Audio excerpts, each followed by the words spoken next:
winners talking. If you want that can have big arms, man, let the youth have his big arms out, man. Not just want to hug up all the arm space in here, man. Let the brother have his arms out, brother. Yeah, that's what I'm saying. Yeah, man. Armsy Doglioni. Quick mic check. Yeah. 1, 2, 3, 4. Okay. Hustlations. No, mic check. Yes, mic check. Done now. 1 2 1 2 1 2 1 2. Yeah. 1 2 1 2. Oh, good. Yeah, man. Yes. All right. They are, man. Another one, man. Working, everyone good? They are. Sick. Yeah. Let's get to work then, lads. Took a week off. You know, we don't usually do that, but I said, let's take a week. So much is going on out in the world right now. I said, man, them need a week just to escape all of that shit. Man's busy.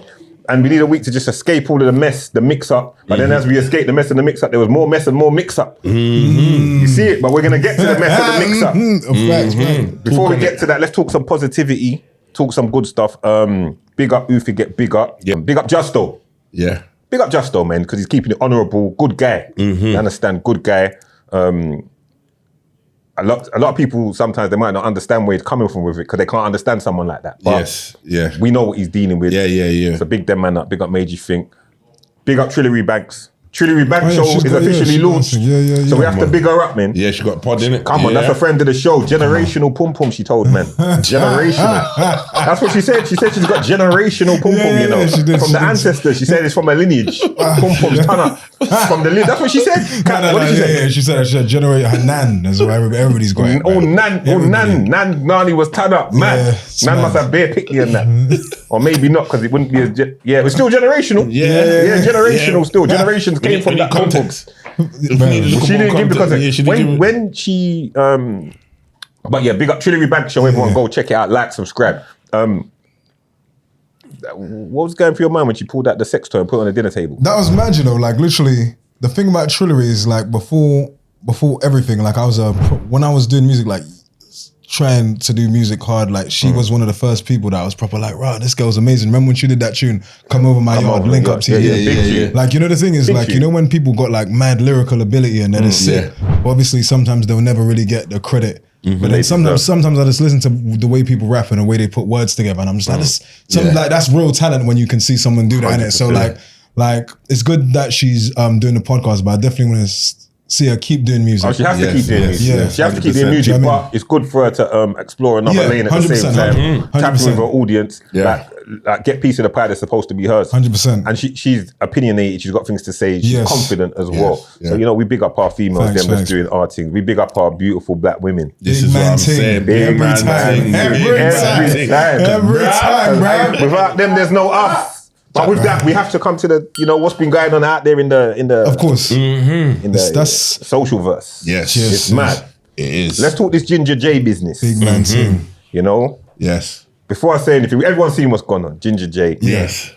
What's your thoughts, though? You lead and we'll go from there. So my thoughts on it is, Ginger J crashed out. He crashed out. And at first, when I saw it and I watched it on Shade, bro, I was like, rah, this is a bit mad. There's a lot going on here, a lot to unpack, innit? Now, I've done my due diligence this time. Salute to due diligence. That's how you know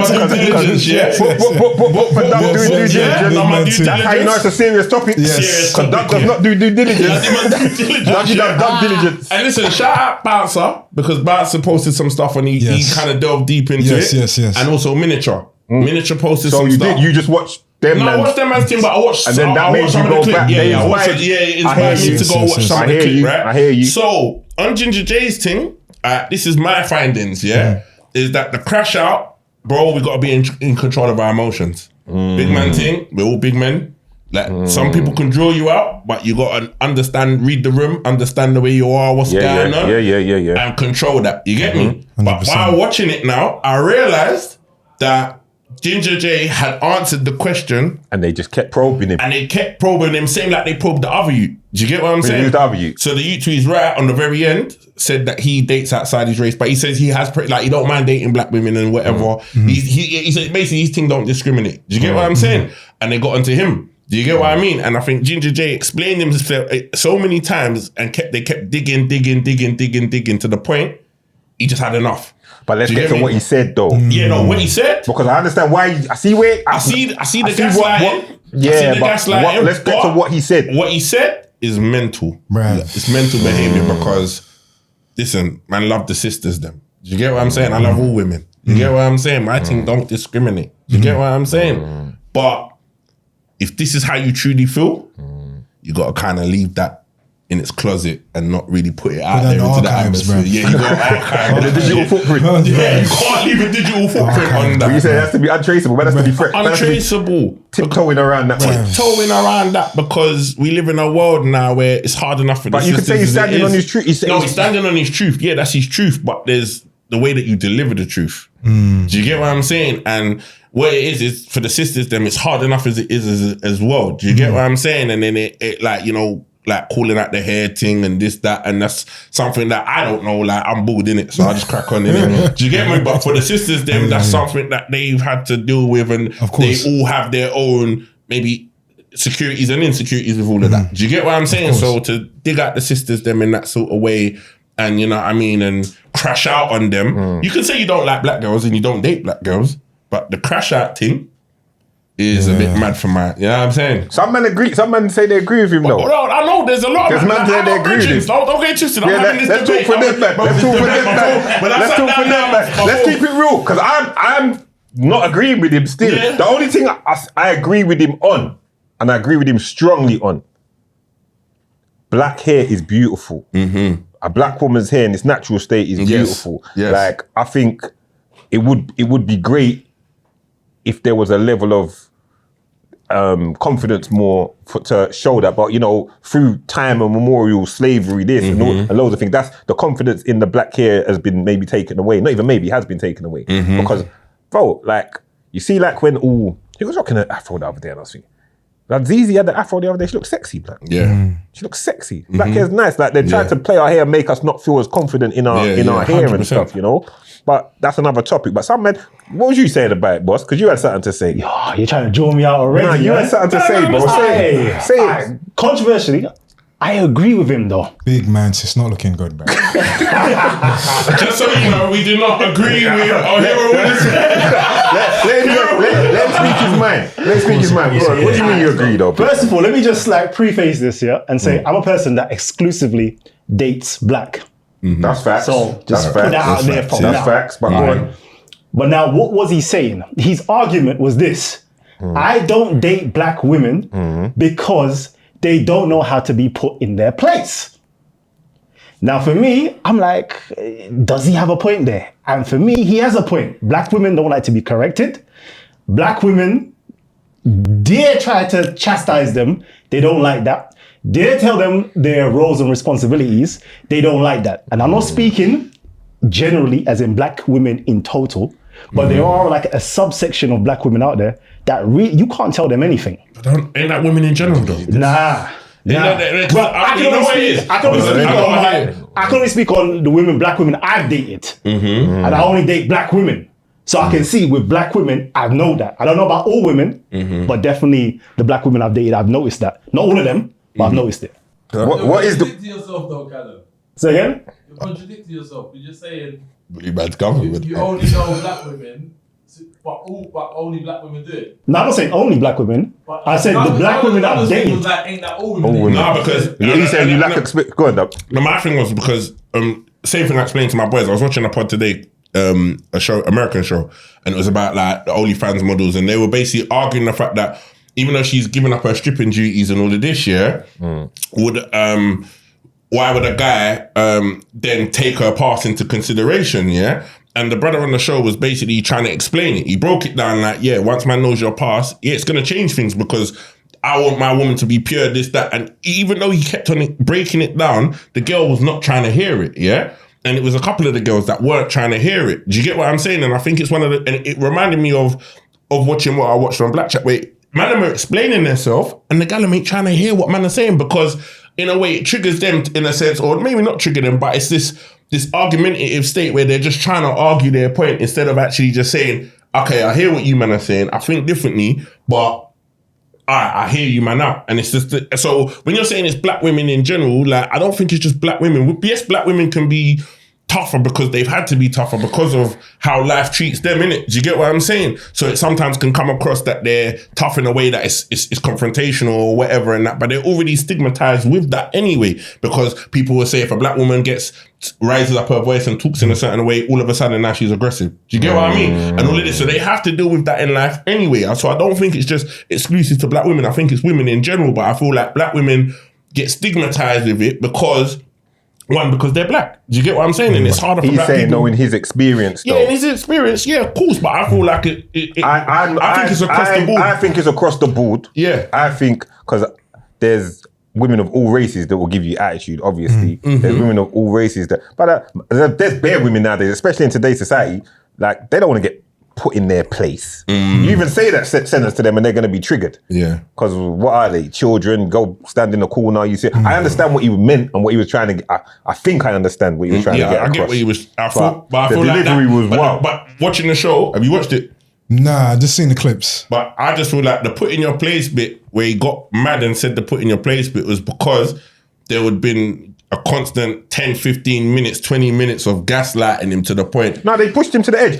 What they need to understand, he was just, fuck it. These no, but those thoughts came from somewhere. He obviously feels that 100%. way. So whether he got pushed or what, but what I'd say aside from that is, like, these shows take things for joke. Like, I don't agree with him. He was wild. It was the worst. He lost control. As a man, you have to have self-control, like you said. You have to have a level of discipline. Walk away if you need to walk away. You understand? Or say less. Or why are you arguing with women anyway? But that whole environment there is set up in a dumb way, like, for you to argue with women. I don't believe man and woman should be arguing like that. No, 100%. You can have a conversation, but once I see the level start raising, I'm going to say, you know what? Let's agree to disagree. And then I'm not going to say nothing no more on it. But that whole program, that whole setup, back chat, it's monkeying us off. It's monkeying us off, bro. It's like to show the worst of us. And I get it. This is what generates views in the algorithm, but it's showing the worst of us. The whole setup is just for that reason, innit? Yeah. So congratulations to them. They got what they wanted. Virality. He's now under bare pressure and probably feels a certain way in his house and whatever. We look a certain way. I don't really see no programs apart from Jeremy Kyle and them that do that kind of things with other races. But we like to do it to ourselves. Well, congratulations to them for that. But other than that, take a thought for him. Take a thought that he's got family, he's a human being, he's been through, and he's just, he snapped and said some shit he shouldn't have said. And let's try and educate that man and make him know better. You understand what I'm saying? That's what needs to go on. Do you know what? Yeah, obviously I wanted to really like speak on it before I said anything, but the way I saw it, I'm not gonna lie, I kind of have a different opinion about it. Go on. Like mine might go on a bit of a tangent, so like apologies, but I watched that and like, I'm not gonna lie, I was just like mad shocked and like embarrassed to see him talk like that, because the main thing for me is like all my relationships are with black women. All of my relationships are with black women. Like 95% of the gal I date are black. Like, I'm just saying, but all my relationships are with black women. So for me to see, when, I don't know, there's something for me when I see like a black person, like a black guy talking down on like a black girl, or just seeing a black guy talk down on black people in general, it bothers me. And I think maybe it bothers me, it makes me feel a way, because like for me, for example, like I know where my parents come from in a sense where not necessarily my dad, but like I'm adopted by my gran. Yeah, so my gran came in when she was like 18. You know your roots. Yeah. My gran's parents work on a plantation. Do you know what I'm trying to say, in Dominica? So like I can directly see like the black women in my family. Like, do you know what I'm trying to say? So, and even down to like, for example, like when it came to like the whole like generalizing like all black women, like I said, all the women I've dated are black and they're not all the same. Like, do you know what I'm trying to say? Like there are many different types of black women. Like, for example, all the black women that I've dated, not saying every gal I've dated has been perfect, but every single gal I've dated, seriously, they've bought something out of me. Like, I'm saying, it wasn't a negative. So for example, even down to like my merch. So for example, I'll give you a story, like down to my merchandise, for example, like when I do the mugs, the t-shirts, that came from a girl I dated. She's a bad boy hairdresser up north in Birmingham, for example. She's the first one. She said, I wasn't making no money from social media, nothing. And she said to me, oh, you should, why don't you put that on a t-shirt? And I said, who's gonna buy a big man thing on a t-shirt? Who's gonna buy that? She said, no, you should do that. Help me set up the website, do everything. And literally my first day selling merchandise, first week I made £3,000. Come on. Just off her. That had never been something that I'd even opened. That wasn't even a thing for me. Like, I'm just saying, like another gal another relationship, she's from Streatham. For example, she's like a bartender, for example. Like, she's seen me cry, and I've never showed a girl like tears in front of her. She's seen me crying, like literally when I'm just like, I don't know what I'm gonna. This is like way before social media, when I'm like literally in my biological mum's yard. Yeah. Like you can't see the rest of the room because you can see the headboard because I don't want you to see the rest of the room. She's telling me like, don't worry about it. Like one day this something will work out for you. And I'm talking about like I didn't have a job. Yeah. Then I got working at Blue Arrow. I did like nightclub security. But then even then I was just saying to myself like, like where did I, like when I was working at Blue Arrow washing the pots and pans, I was like, where did I go wrong in my life? Like what did I do? Yeah. You're just telling me like, look, it's not your fault. Like you just went wrong somewhere, but you can pick yourself up. And every day, like every time like I need a pep talk, she's the one that motivated me. Even down to my videos, if you watch the early videos, they're in her house, innit? Like you could see it. Yeah. And it's like, it's the encouragement in it. It's like the nurturing for me. Yep. Yeah. So like, for me, it's like, when it comes to like black girls, I don't have that negative experience. With black women. And then only that, even down to like, for example, like, the putting in the place and all that stuff. Like for me personally, like I like assertive women. I'm not into timid women. I like assertive women. Like facts. I like women that's like they know what they're saying. I don't want a woman that's like that. I like a woman that can like put me in check, tell me I'm going wrong. If I'm looking fucked up, if I'm doing something wrong, I like her to tell me that. Do you know what I'm saying? I get that a lot from like the black women that I've dated. Like, do you know what I'm trying to say? Even down to, for example, how do I say it? Like even when, for example, I saw in the video, he then like compared it and he said, my gal is from like India or something. And like, and then I thought to myself, like, this is crazy because it's like, I said to myself, like at the end of the day, in my head, I was thinking, and I'm not trying to put him down any, obviously, like I'm just speaking on what I saw. Yeah. I just thought to myself, like, you got like a black mum, you got black siblings, black family. Yeah. And at the end of the day, like he does social media. Like the people that's gonna engage with you first before everything, and I'm saying this from experience, is your people then. 100%. Before anything else, it's black people that's gonna support your thing from a grassroots, anything. Before anybody else sees your thing, it's gonna be the people around you collectively 100%. that will lift you up. And even in regards to him, right now, the people that will eventually come and pick him up will probably be a black woman. Above all, they're gonna be the ones that's actually gonna end up picking you up. They're probably the ones messaging right now saying, I think you need therapy, I think you need this. Those are the ones doing that. And like, I know there's gonna be people that watch this and they probably think like, oh, he's pandering and all that stuff, but when it comes to like, I just want to, I've been outside longer than I was on social media. People who've seen me about when I was 22, flying outside my raves. People seen me at 22 going to yardie raves and I'm the youngest person in there. And the only reason I'm in there because I'm looking for big, older black women. And I'm talking about the way I like black gal is not contingent on a I like black gal with the natural. I like long weave, red weave, blonde weave, updo, like middle part, side part, like every time. It's not a thing where, because I hear some guys say like the thing like, oh, like I'm not into like black gal with weave or I like the natural. For me, like how I like black gal, it don't matter what your hairstyle is, I just like black gal.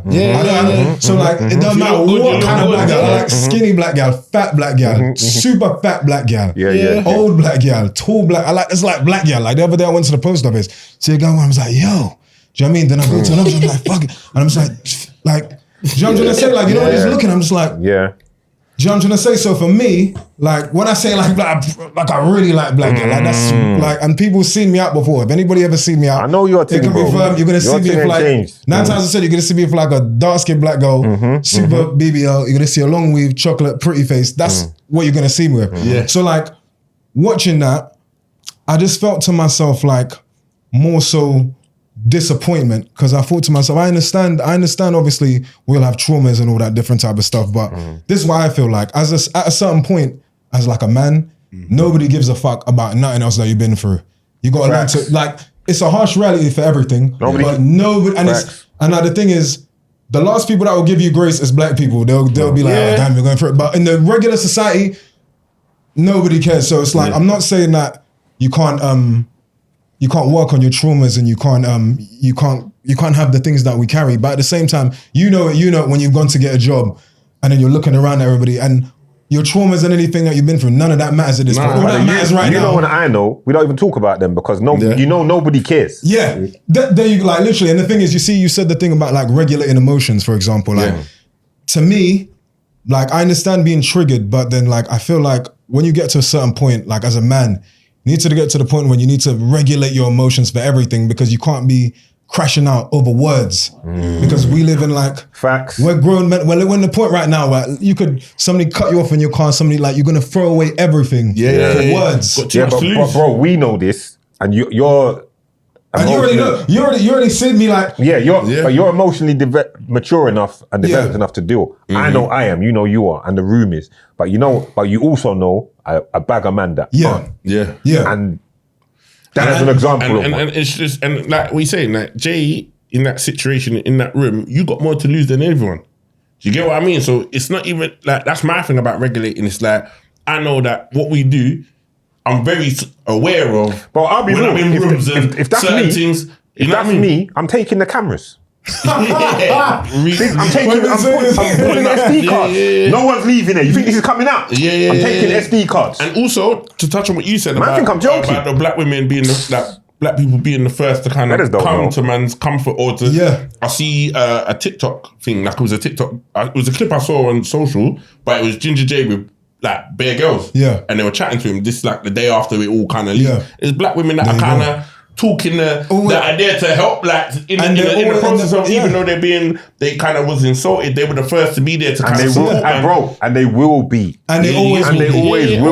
When it hits the fan, they'll be there. And they'll go above and beyond. He's had bad experiences more likely because of his choices in women. It's a character trait he's choosing in women, not in black women. No. We know all kinds of people from all kinds of walks of life and women that act a certain way and women... It is what it is. We're not just going to brush us all, and we're definitely not going to brush us all publicly and make ourselves look foolish to the masses. It's embarrassing. And you know the thing is, like, you see the thing is another thing as well. Like, you see, you touch on the arguing with like the women thing. For example, like even down to when it comes to like talking about like black girls' hair, for example, it's like that's woman's business. Do you just say so? A woman's business. So I'll give an example. That's why I just said I love the hair, but you stay at a woman's business. So I'll give you an example. Like for example, like when I was like 22, 23, all I was dating was like 40-year-old women, like all black, Come on. and like Jamaican, like I'm not talking about like Jamaican girl. I'm talking about like proper yard things, man. I know so you go to the yard and then like sometimes you go to like a cupboard. You open it like I'm like one morning I had like a shower, for example, and then like I'm looking for cream. I open the door and I see like the Carol light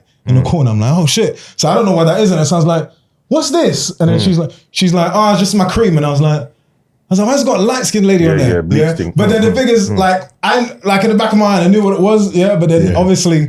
I could go into the whole thing about like, you know, you should love your skin or whatever, but still I'm like, you do your thing. If you're gonna say it's for toning, you can say it's for toning, innit? I know you're lying. That's your business, innit? Like, I'm gonna let you know, like, that's mad. You just keep your colour. But I'm saying like, facts. But like, I'm not gonna get involved in like, when it comes to certain things. You can give them some advice and say, listen, your opinion. Like they might say to you, what do you think of this? And you'll be like, no, I don't really think, you don't need to do that. Yes. But it's their decision at the end of the day. You understand? If that's what they want to do to feel good about themselves, you leave them to it. It is what it is. I would say, like, with that as well, like, even relating to the situation, like a few years when I came on the pod the first time, I was going for a mad thing, for example. And the maddest thing about all of that, within that whole situation, this is gonna go like full circle. That worst moment for me ended up being the best moment for me, but it was because of the grace of a black woman, because I got a message from someone after that. And then she just said to me, I've seen that show you on is quite shocking. But I do. Oh yeah. It's shocking, and I feel for you. But all I'm gonna say to you is this: like, I think I forgot the message, but you just said something along the lines. There's something about you. But all I'm gonna say is, one day I'm gonna reach out to you with an opportunity. Maybe not. Maybe now. Maybe another time. But just keep your ears open. And I just thought. Yeah, well, I'm going for the mad thing. I was going through a madness. I was like, man, like, thank you. I got bare hate. I was like, thank you. But then, like, literally, a few years later, she ends up messaging me like, oh, remember when I messaged you a few years ago about this? I got an opportunity for you. How would you like to come to an audition? That ended up being for Supacell. So even in my worst moment, in my social media life and my life, black woman comes and literally sees something different in me, sees me for who I am. Doesn't see the negative, sees me for who I really am, sees like my true character. She gives me an opportunity. The opportunity changes my life. Like Sheila Nortley from worked on Supacell. And like literally, Sheila literally just changed my life. But that moment of my life that was really, really bad, again, another black woman to come and uplift you. And we need them, bro. It's always that way. We need them. We need each other. We need each other. And like, 100%. No one's going to understand our experience more than each other. You understand? So it's so important. God. And even for example, when I say like at the end of the day, when you're a black person doing any kind of content, going back to like the first people that's gonna support you is gonna be a black people. So like I saw after I saw everything, I went on his social media and I just had to see a look, because obviously I didn't know him from anything. So I just wanted to see what he did, and I noticed that he did comedy, he has stuff on the stage, and even when the camera pans around, everybody's black. Yeah. So it's almost like I feel like obviously he let down himself, but then sometimes you have to think about the long term, like who are the people that's gonna support you for real at the beginning? Who's the people that's gonna elevate you to the next level? Yeah. And I just feel like there's certain things I believe that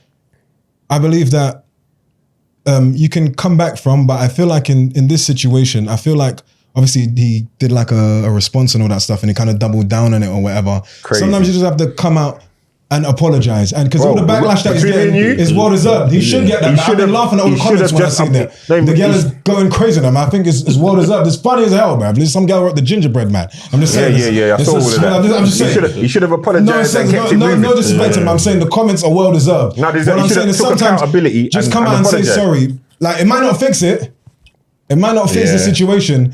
And then you could still eventually feel how you feel, and the people might not even fuck with that afterwards. But you need to start on the taking level. the steps. I told him apologize and take accountability. Yeah, because he went another direction. Yeah, but I feel rolling like strong thing sometimes don't man work. don't understand the magnitude of what it, because you can see sometimes in social media as well, you can get confused and think that all the banner, all this No, it's stuff not a game. is just like It's not a game. it just contains, and you can run with it and move on to the not a next game. thing. And but it's not a game people- because I even today, was watching it saying he's ending himself. Yeah. You see with social media, what I know for sure, this is, so when I started social media, my audience is just cool black people, and then like the ends, and then it goes bigger, and then obviously it's a wider range. But one thing I've learned early, and I realized, which is why you haven't seen me like do many podcasts and you haven't seen me do much content outside of that, is because what I learned, which is what I didn't know before, which probably was hindering me in a lot of ways, was that what you say really does matter. People do take what you say. Like if you come on a podcast and then you insult a whole, let's say for example, the train workers are on strike right now, and you come in and you insult the train workers, for example, you're disrespecting a whole core of people, and then they're going to remember. They're not going to forget that. They're going to remember that for a long time. And the thing is, because not people are watching, but people are not just sometimes just watching just for entertainment. People are really taking in what you say. So when you insult like a subset of people, even if you think it's a minute community, it's not a community that you think is matters. You could say something, come here and talk about Chinese people. One day, something in your life might put you in a position where you elevated yourself into different things, and now you're everywhere. And now someone comes all the way back to that Chinese comment and like, what did you mean by that? And you thinking that Chinese people don't even watch me like that. They don't care about me. But it'll come back to bite you. So when you say people think this internet thing is a joke. No, it's not a joke. It spans far and wide. I don't think everyone's built for it. Everyone wants what comes. Everyone wants clout. Everyone wants this, but not everyone's designed and built for it. You've spoke already. You've had a lot of experience out in the real world. I've had so much experience in the real world, and so on and so forth. So we're ready. We can step in there, you know, and know how to maneuver. Because we can maneuver in any room. Some people are trying to go from 0 to 100. They're getting a little bit of clout, and they're just not ready. They're just waffling, talking shit, but. Any more to say on that before we move on, big man? This is not so much. Your DMs are going to be lit. You know already. Don't act like you don't know. Let's just keep it real. I've been letting you go, but now I'm just letting you know. It's like man just doing that. Hit me up. It's a whole advert, man. You're good, man. You're Chris. Do you know what it is? Every flavour he's getting now, you know. Tall one, short, brown, dark, Kenyan, Nairobian. Bare food, Ugandans. Still, I'm a cook here. Look, it's nice for a minute. The thing is, what I've learned just from, because you lot seen me like was raw before, but then like I said, I realized along the way I was talking too much. I was saying too much. I was saying things without realizing what I was saying, and then I realized like sometimes, like I said, not everything is an entertainment. Not everything is about a viral moment. Not everything is about views. Yeah, but you were in character. No, I was myself. So the problem, what I mean is the problem with me is that I started social media quite late. Yeah. So because I started social media quite late, I'm just coming on as a person, just being myself. Like I'm like from an estate. Like all I'm doing is linking. Yeah, this is my life. Like I do nothing. I don't work. You're gonna tell me you weren't in character? No, I was literally like being myself. That's what I'm first episode. Not in the episode. He's talking when he was doing all this stuff online. No, I'm talking about. So when I'm speaking, when I'm doing the big man sing videos, that's just me. Oh no, those ones to a degree. But other stuff you're doing, that bro. Remember, I've sat with you. You know. No, which ones? Which one? Like, some of the videos where you're being like, you're still being yourself. Like, but so it's you mean like with a comedic. Oh yeah, so you see the backshot, like backshot, with a comedic twist, but at the With a same comedic time, twist. yeah, 100%. But what I mean is in the sense that I was just being raw. I was just being I know, come on the 100. internet and you're just being yourself. What you find funny within your social circle, you're gonna say on camera, and you're not thinking about the consequences. But what I would say with that is, for example, is like I haven't done a lot of things because I find that I feel like now that social media, I've grown with social media, so people see me like kind of grow with social media. So then some of the ways that I feel about a lot of things, it shifted in a dramatic way. I think about a lot of things differently. So sometimes I don't speak on things because I feel like it might come across like too stern or too serious, but I have a lot of stuff on my mind that I would want to share. But then this is one thing I learned about social media, and I guess I learned it from, I guess, being around like the inside guys, sidemen, and seeing those kind of content creators. Just keep it light.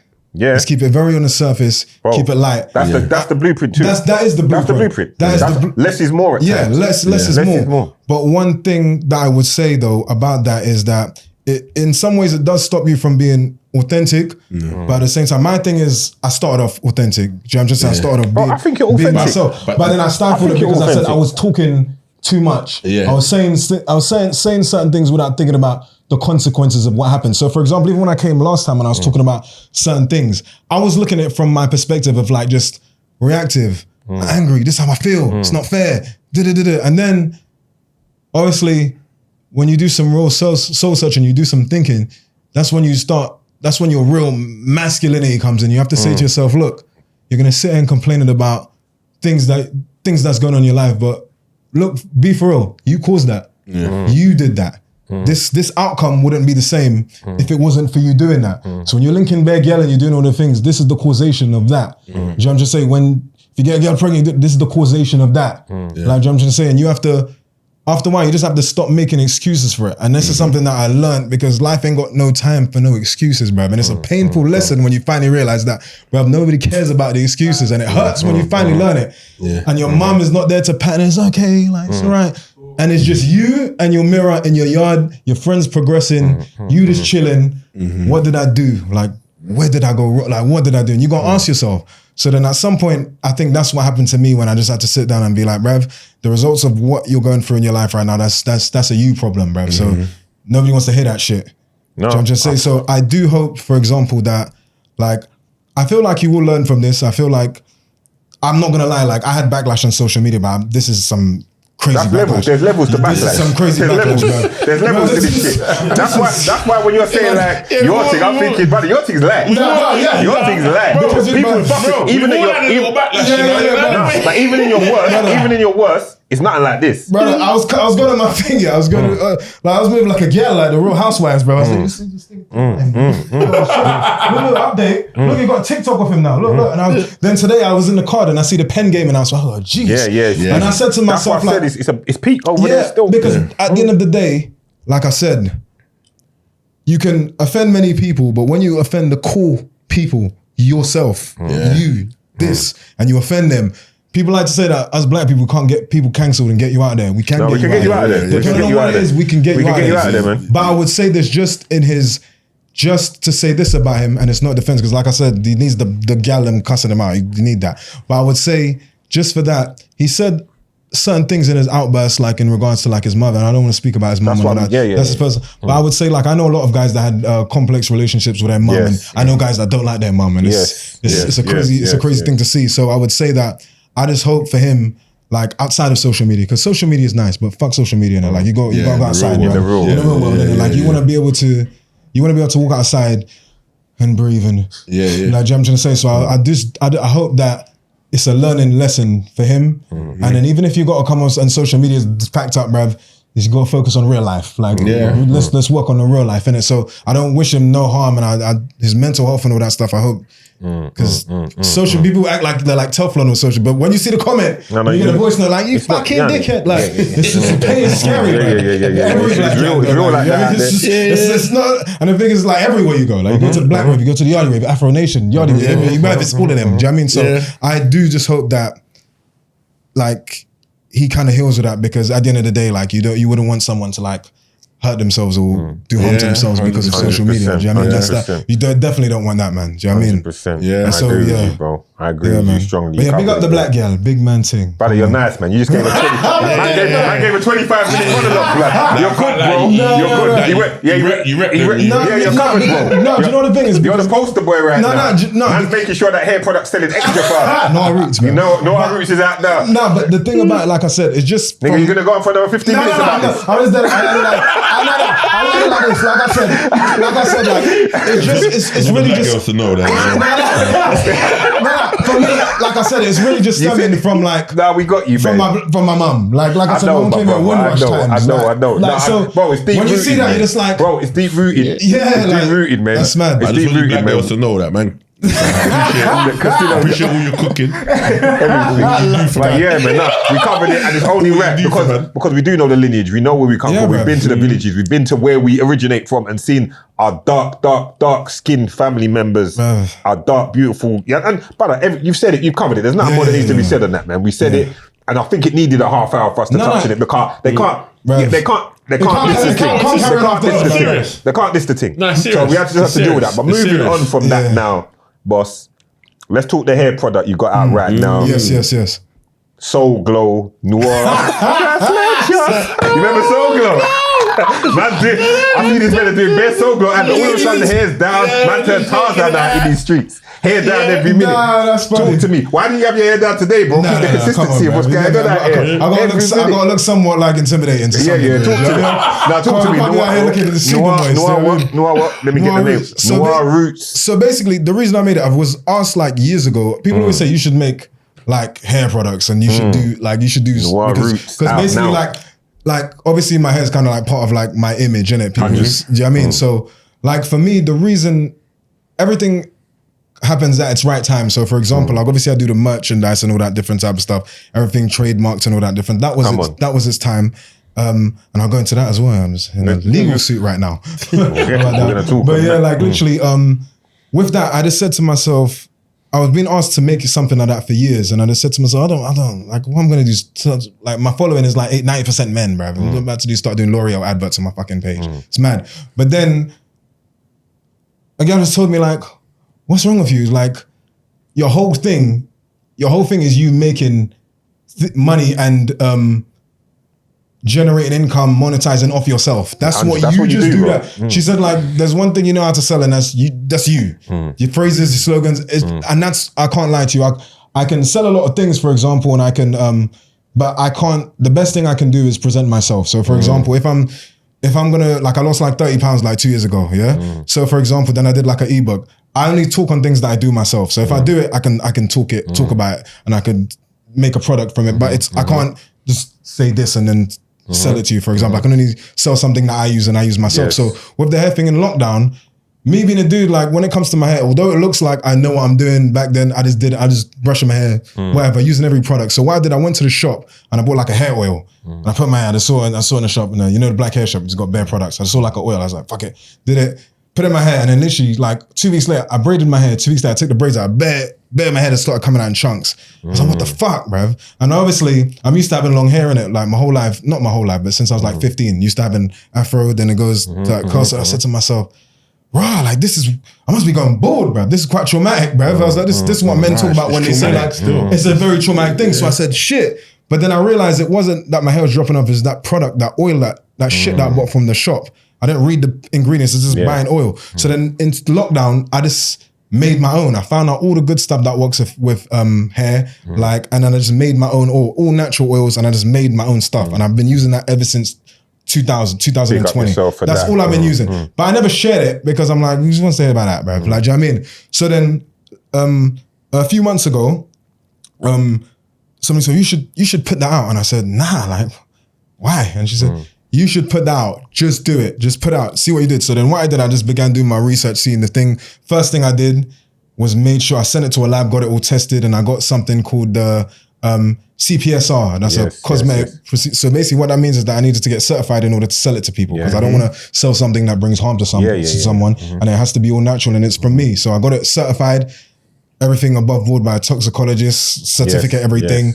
Do you know what I mean? And then I just basically decided to put it into motion. Do you know what I mean? So it's all natural, like 6 natural oils. It's got jojoba oil, amla oil, almond oil, coconut oil, rosemary oil, lavender, all stuff that's good for your hair. Stimulates hair growth, promotes healthy hair, and it nourishes your scalp. So it's all natural ingredients. So I got it certified, created packages. It's been a few months now and I just decided to put it out. I did a pre-order about 2 weeks ago and I got 500 pre-orders. Sick. Yeah, and then somebody hollered at me and he said, "You should sell it on TikTok shop." I was like, "Bruv, I don't understand TikTok." I just put my video on there. They're like, "Make a TikTok shop." So I put it on my TikTok shop. I had like 50 left, so I just put it on my TikTok shop. And they just sold. And no, sell on the net because I'm just trying to learn the TikTok shop. But on my website, noirroots.com, like I said, 500 sold.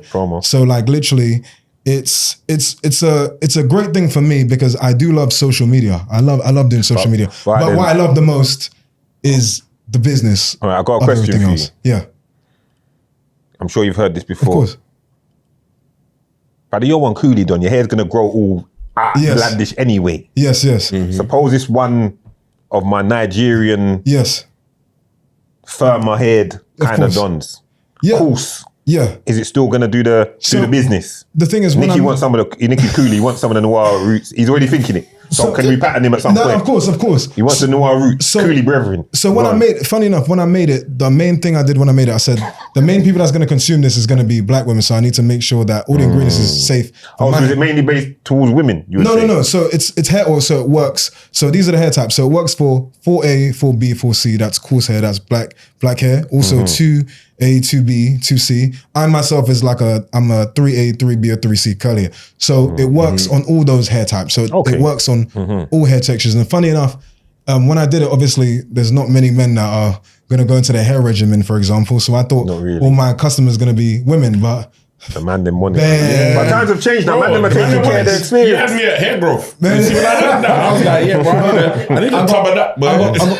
I got so many guys. I got so many guys get there. And the thing is, even when I put my comments, obviously my following is not used to that kind of content. So I had loads of guys like, "Bang man, that's fine," because I was looking in the profiles. I saw a lot of tech fleeces with ketchup stains on them. It's mad. Come on, man. You don't care about yourself. We're not paying no mind to them. We don't watch them, man. Do you know what I mean? But even then, what I would say with a lot of those people, I said like, as a man, you should take pride in your appearance. Of course, especially as you get older. It's not only just about your looks, it's your physical and mental health. Facts. Do you know what I'm just saying? As you get older, these are the things that you should be very conscious of. That man don't even moisturize. Do you know what I'm just saying? As a man, like, it's not masculine to be having like in the corners of your fingers it's all dry and mash up. That's insane. It's not. That's insane. You should take care of yourself because at the end of the day, you only got one body, bruv. Facts. You get me? I saw somebody from my secondary school the other day, bruv. Like, you look like a 60-year-old man, bruv. I was like, what are you doing, bruv? You need to drink some water, bruv, some Avion. You look mad. You know what I'm trying to say? But you need to take care of yourself because as you get older, bruv, things stop working, bruv. Your legs start hurting, bruv, and all these different things. And we're privileged in the point where we're at the point now where we're more conscious of our health. So we're now at the point where at our ages, we're looking younger than the people that came before us. Remember, like back in the day, like you see people in the 90s and the 80s, bruv. You're like, this guy's like 25, bruv. He looks like 50, bruv. I used to think that, you know, not his name. What's his name with the deep Barry White? I just think Barry White was in his 60s, bruv. That man was like 25 when we were seeing him. We see pictures of him, bruv. He's a young man, bruv. You get me? But it's just that back then, they just look older. So I feel like as a man, you need to take care of yourself. Times have changed. Yeah, 100%. You know what I mean? You need to take care of yourself. So that's like, big facts. So for me, the main thing, like I said, was to make sure the product was safe for people and it could be used on different hair textures. Do you know what I'm trying to say? So the main thing obviously was safety, making sure everything was natural so people could use it. Do you know what I'm trying to say? Because obviously it's me behind it. Do you know what I'm trying to say? So I don't want anybody to be hurt or anything like that. And then not only that, it's like, this is another thing people do. So some people, if I'm going to do anything, I'm going to make sure that it's done to the right standard in it. Some people, what they do, bruv, and you can Google this yourself, bruv. These people are selling all on TikTok. You go on AliExpress, you buy a batch of 1,000 oils of all kinds of madness in it. You come in, you sell it on the internet for £10, just price mark it up. You don't know what the fuck's in it. Happens. You don't know what's in it. That happens. And the thing about a lot of these products, for example, like when they're getting imported, a lot of countries have like loopholes. So in America, they got the FDA. So FDA, for example, they ain't got as much regulations as we have. So then they could sell it over here. That's right. And you're looking at the back. When you read them ingredients in the back, bruv, you're seeing carcinogens, chemicals, all kinds of shit. So that's the main difference in my product. It's all natural. Wicked. All right. That's covered. Noir Roots. Yeah, I feel like you think I'm mad. No, I know you. You understand? So I know you. I know you. I said to that before. I said the man's gonna be talking. What did I say? Just let him go. I said let him go. He's got shit to promote. I'm lying. I put it in the group chat. I said let my nigga go. He's got stuff to do. No. We're here for it, bro. Because it's important to get your product across of what's going on and let them know. Noir Roots is in stores. Noirroots.com. Make your purchase. Support the brand. Big man thing. I need one and of also. those. I got you. Come on. So I always have to promote your thing, bro. Thank you, man. We're just letting you do what you do. Talk to me on. Let's talk about you going on that show there, Inside, as you mentioned it earlier on. You know, so I did that. I paused to make sure I said it right. Because man could have said, let's talk about you going inside. Then it would have been slap. So I paused, I hesitated, and then I worded it correctly. Because it's me. I know what I'm doing when it comes to right. Yeah, the show there, Inside. I think for you, that was a great moment as far as I watched your audience just go. Like, my youngest son was like, have you seen this guy? I've never seen this guy. I know this guy. Yeah. You see what I'm saying? But the audience changed. The audience expanded. Yes. First of all, how did you end up being in the show? And what was the experience? What did it do for you being in the show? So the first person I got a shout out is my guy, Rob Tibbett. He used to work at Boxing News. He's a boxing expert. He knows everything about boxing. He's the man when they're doing the bets and the tips. Rob is your guy, Rob Tibbett. Yeah. So Rob has been like a life changer in my, he's been a instrument in my life changing. Yeah. So Rob, I'm gonna have to give him his credit because with Rob, for example, he shouted me. He saw me on Instagram and he shouted me like, this is before last year, and he said, I like your content. He said, I want to work with you. I work with a boxing publication, and I was like, yeah, right, man. You get me? You know, everybody's doing something. And he said, and I didn't believe him, and he knew I didn't believe him. So he said to me, what would it take for you to believe what I'm saying? I said, bruv, if you can introduce me to Eddie Hearn, I'll believe anything you say. Literally 2 weeks later, oh yeah, so you see that, a month later, see that when I messaged you about the stuff, how would you feel about you and a sit down with Eddie Hearn talking? How'd you feel about that? And I said, Eddie Hearn for real? And he said, yeah. And he goes, also, I'm going to take you to a boxing match. You ever been to a boxing match? And he took me to like my first live, I'm a big fan I love boxing and everything. So he took me to, but I'd never been to a match. So he took me to my first boxing match that I watched live. It was Chisora versus Pulev. And I'm talking about Rob, this is how Rob moves, for example. Rob's like a white guy in it. So you know when you see, I saw like the power of the white man privilege like in motion. Like literally Rob's walking through and the security man's like, excuse me to me. And Rob's like, mate, get the fuck off, mate. Like, get through, mate. What are you talking about?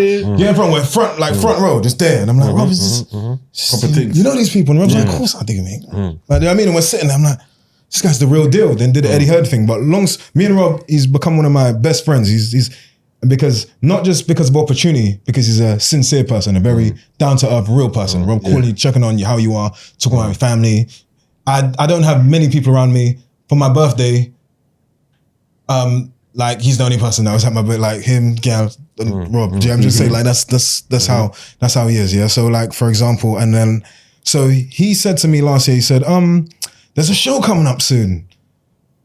I'm not sure. Would you be interested in that? You know the Sidemen? And I said, yeah, I know the Sidemen. I know the Sidemen. He said to me, I know somebody that knows them. They got a show coming up. I'm going to try and put in a word for you. I said, Rob, bruv, I know you do miracles, bruv, but come on, man. There, Sidemen. I said, they're like the biggest YouTubers. He said, come on, mate. Like, do you know what I mean? And he does it. Next thing I get a call from a woman called Jess, big up Jess, and she says, I just want you to do, you know Jess, yeah. Jess. She said, we'd like for you to basically do like almost like an audition to come in and whatever. But before that, Robert said to me, they're coming out of the show and somebody's basically suggested you. I'm like, who? And he's like, KSI, he suggested you. Come on. He suggested for you to be in the show. And I was like, KSI knows who the fuck I am. And he goes, yeah. He goes, and this is why I love Rob. Rob gassed me up. He's like, fuck, of course he knows you, mate. You're you. What are you talking about? And I was like, thanks, Rob. Like, I appreciate that. Do you get what I mean? Yeah. So then I go down and do the interview or whatever, and I'm thinking like, wow, these people ain't gonna put me in no show of like this production. I'm like too raw for this. And then lo and behold, they put me in the show. Do you know what I'm trying to say? So big up Sidemen, big up KSI for that, because that, and there's the weirdest thing about how the universe works. So I went to my gym 3 months before that. There's a guy at my gym, yeah? He comes up to me and he's like to me, I like your content, man. Do you know what you should do? You should work with the sidemen. And I'm looking at him like, bruv, you think it's that easy to just be put on by someone, bruv? And you just come, you should do this. And I'm like, all right, man. And then funny enough, the universe works out in a weird way because a month later, Rob ends up asking me that question. Come on, bro. But you remember, bro, I always take it back to the coin on the floor when we were talking, bro. Like, things go a certain kind of way. And you see one thing with you, yeah, before we carry on what you're saying, yeah, like, well, I like this guy. I'm always bigging you up, you know. You don't know. I big you up in mad rooms, bro. I'm always bigging you up. Like, I big you up to gal, I big you up. Like, I'm always bigging you up. Like, gal are like, it's because one girl must have said to me the other day, I don't like that think guy. I'm a mad misogynist, crazy man. They think I'm insane. And I'm always telling them, I'm like, but I'm always telling them, I was like, bro, that's one of the nicest guys. You just don't, he just knows how to entertain, but he's one of the nicest guys. And what I noticed of the pattern with you, yeah, like you were just saying about, it's the gratitude, bro. Like, as you were just sitting there talking about going to the boxing match and all that, the genuine excitement of being at the front row. The genuine excitement, I'll say it, you won't mind, like, when we were chatting at the gigs thing. And you said to me, like, yeah, this is sick, man. You know, I ain't even been to one of these kind of things before. And bro, and I was like, nah, man, you're supposed to be there, you said bro. that, I was like, this is where you're supposed to be. You said that. So it's like, people are telling you, like Rob's telling him, innit? Like, I'm telling him, like, brother, you mad. But that humility that you've got, it's going to keep taking you far, bro. And it's obviously something in your whole makeup. I think what that is I feel like that comes from like rejection. So for example, way before social media, like I was just trying to get a job, bruv. Like this one, like 22, 23, 24, when like, you know, when your mom's looking at you crazy, like you're not going to university, what are you doing? It's like, shit, I got to get a job. And you go for every training course that you can, bruv. I start working at, what did I work? I forgot what it was called. There's a place in Ealing Broadway. I think it's called like the Lido Center, bruv. And I just volunteer work in the hopes for a job. So I was working in an office, filing papers, bruv. And I was filing every paper, bruv. I filed every paper, bruv. I was just running out of work. I was you need more papers to file, bruv. I got you. I was like, nah, man.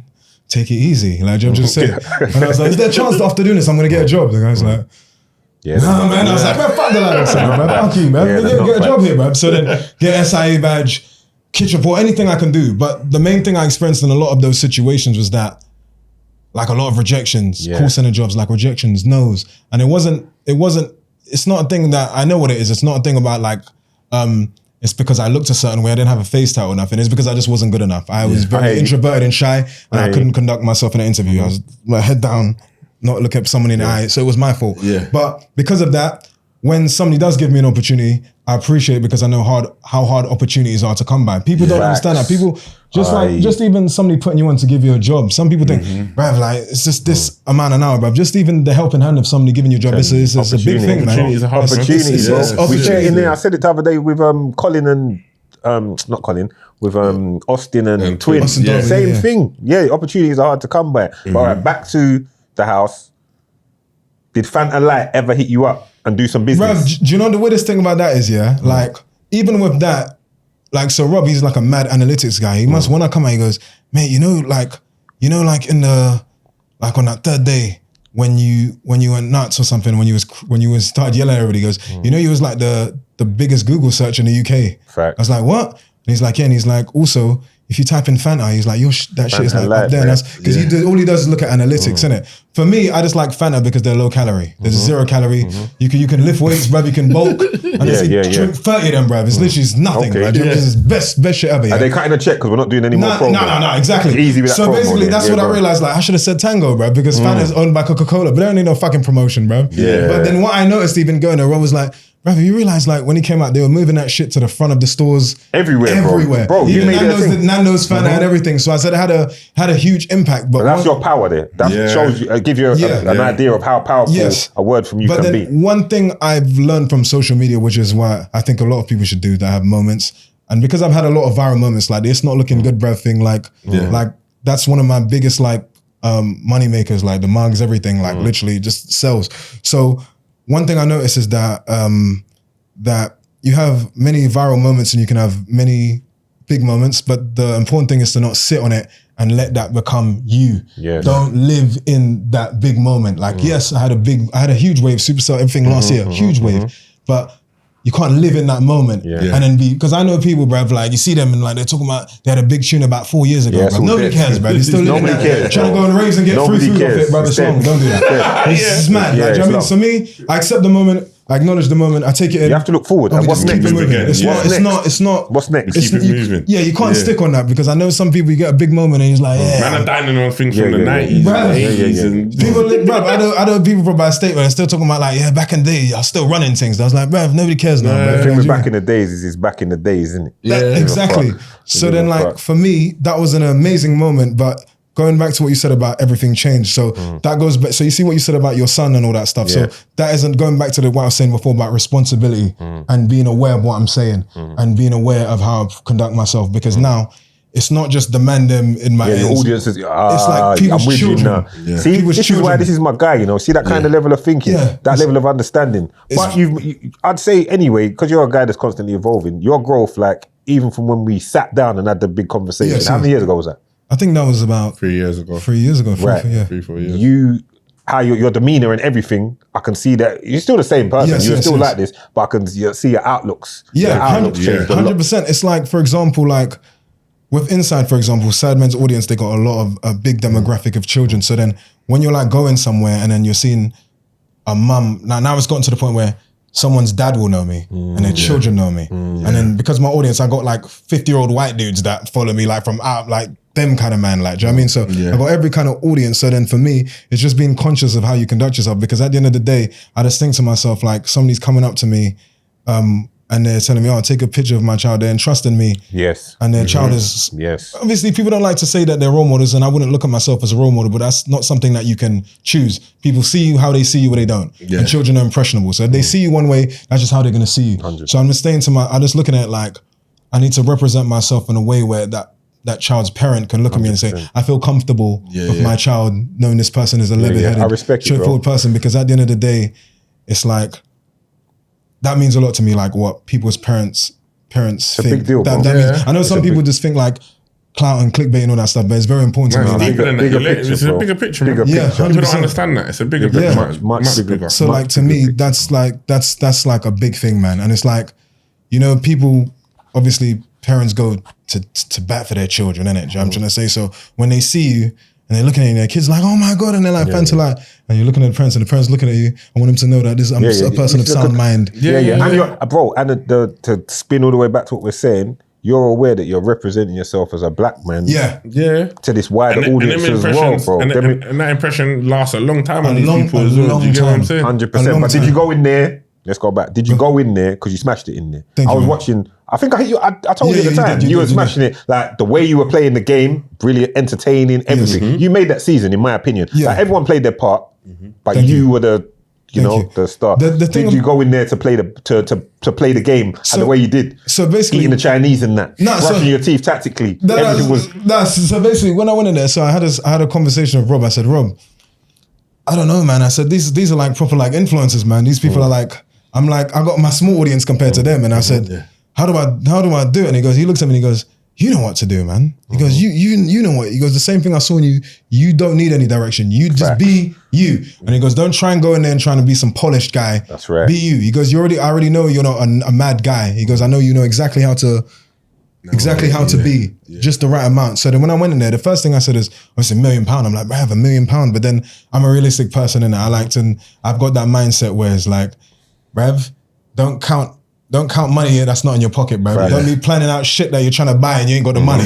Go in there and just accept it's a great experience. Don't be trying to win money and be like, yo, I'm gonna buy this and that'll fuck you up. Go in there and then just literally go in there and just make sure that you're gonna go. I said to myself, you're gonna go in there as the least known person in there. Make sure you leave and you're the most memorable person in there. So when I went in there, one thing I learned about myself is that I'm like an introvert naturally, but my social battery is a mad thing. And after a little while, I'm like, bruv, and especially like if everybody's on like an influencer and they're different. They're not They're playing charged the up. They're just that in it. Like, do you know what I'm saying? And I'm not in it. Like, do you know what I'm just saying? So like, after a while, I just said to myself, yo, can't be faking it, bruv. It's gonna come out. You're in here 7 days with these people, bruv. It's gonna come out, yeah? And what I noticed, everything gets into clicks real quick. It's human nature in it. So people will resonate with who they with. The one person that I resonated with the most was Joe Weller. And the reason I resonated with him, Joe Weller's like the white guy, proper white British guy. I resonated with him because I realized that he was a very just normal. Yeah. I feel like he's been doing the social media thing for so long. Yeah. He's just like, fuck it, I'm just gonna do what I like, man. being I like himself. nature, I like going on walks, and I like lifting weights, I like exercising, and that's That's where I'm at in it. So I'm Yeah, like, if that's the person you vibe with, that's the person you vibe with. But then after a while, they did like the weird like little ganging up stuff when they're trying to like do little weird stuff. And I said to myself, that's when like, you know, like when the other side of you come in, like, I was going to say the street. trying to bully me, man. That's what it is, man. That's trying to bully me. Yeah? I was like, okay, then like, let's see. So then that's what I just started going, you know what? I think I tried to manage it. So when everybody was like voting me out and all that stuff, I said to myself, how do you manage this? I said, okay, the best way, you're on a show, you have to represent yourself correctly. You can't do anything mad. What is the best way to get under people's skin? I said, at the end of the day, they're all influencers, and really and truly, they might be influencers and they got money, but everybody wants more money, innit? So what's the one way that you can get your shit off without yelling, doing anything, just to run down the money, man? Just run down money, take money away, bruv, and that's when you start to feel people getting aggy, bruv. Like that's your one power. Run down money. So I said, whatever you do, just run. And at the end of the day, I looked at it like, you're not in there to make friends. That's And right. I said, I'm not like women go to the bathroom and they meet another girl in the bathroom. They're like, hey, and they become best friends. Men, you go to the bathroom and the guy's like, yo, you're like, Rev. Yeah. Weirdo, Talking to me in man. the Talking bathroom, to man in the man. bathroom. You're moving mad. Yeah. Moving mad. So like for me, I just said to myself, you're not here to make friends. You came here.